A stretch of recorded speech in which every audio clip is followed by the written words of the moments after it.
കൊച്ചി നഗരത്തിൽ നടന്ന മത്സ്യകൃഷി വിളവെടുപ്പ് ശ്രദ്ധേയമായി. ഹൈഡ്രോപോളിക് പദ്ധതി പ്രകാരം ചേരാനെല്ലൂരിലെ കൊച്ചിൻ ഫിഷ് ഫാമിലായിരുന്നു വിളവെടുപ്പ് മഹോത്സവം. ഹൈബി ഈഡൻ എം.എൽ.എ. പരിപാടി ഉദ്ഘാടനം ചെയ്തു.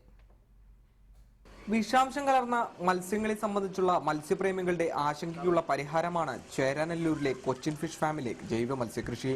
25,000 ഈജിപ്ഷ്യൻ നൈലോട്ടിക്ക മത്സ്യക്കുഞ്ഞുങ്ങളെയാണ് മത്സ്യകൃഷിക്കായി നിക്ഷേപിച്ചിട്ടുള്ളത്. 3.5 ലക്ഷം ലിറ്റർ വെള്ളം ഉൾക്കൊള്ളുന്ന കോൺക്രീറ്റ് ടാങ്കും ഇതിനായി തയ്യാറാക്കിയിട്ടുണ്ട്.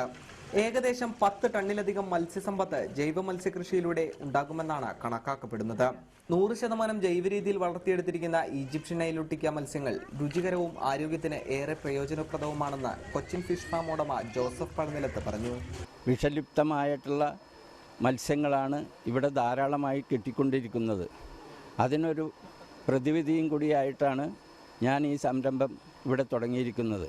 ഒഴുകുന്ന വെള്ളത്തിൽ നിന്നും മാലിന്യം സ്വയം സംസ്കരിക്കപ്പെടും എന്ന പ്രകൃതി തത്വം അടിസ്ഥാനപ്പെടുത്തിയാണ് ഫിഷ് ടാങ്കുകളിലെ വെള്ളം ശുദ്ധീകരിക്കുന്നത്.